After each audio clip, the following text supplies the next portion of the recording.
By 2050, Sydney residents will find themselves with an eternal companion in the grave. According to the Cemeteries and Crematoria report, cemeteries in the greater metropolitan area are running out of space. The solution? Cemeteries and industry representatives are looking to renewable tenure and double-depth graves. Renewable tenure is an idea that's been around in Europe for quite some time. They've been doing it in Germany, Italy and France. You look at a burial location and you hire it in sections, so 25-year leases.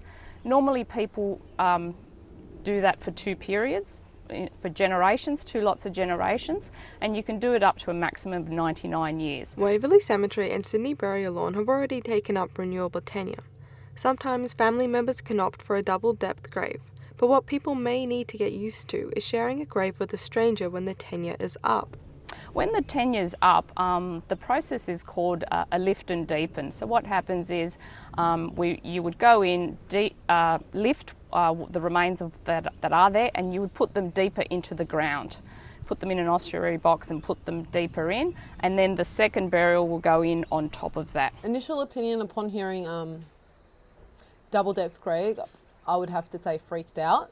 Why, I'm not sure, but just the idea of being buried probably so deep down the first time, or having to share.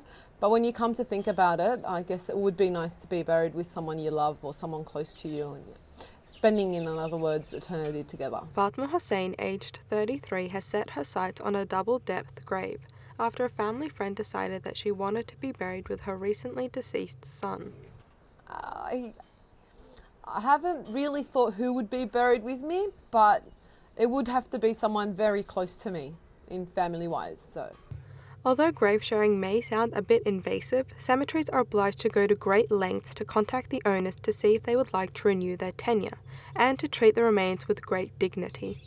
The process for actually, before they even get to all that, is fairly lengthy, I'm led to believe, insofar as they need to try and contact any of the deceased's relatives, and see whether there's any other one who in that family who could use that grave, and if they can't find anybody, I think the process is to go through advertising in the paper, different processes along those lines. Introducing this to the Australian population has been met with some resistance. In Western Australia and South Australia, grave sharing was accepted in the community as a last resort, and it seems that Sydney is reaching that same stage. I think you need to look at the decreasing availability of burial space in greater metropolitan Sydney.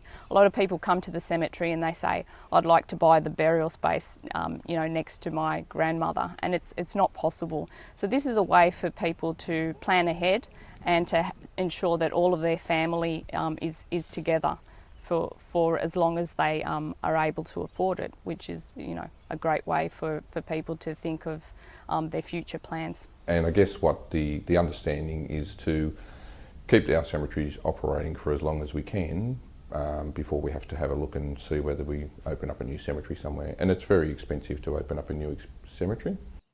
Serina Hajje reporting for Modern Exploration.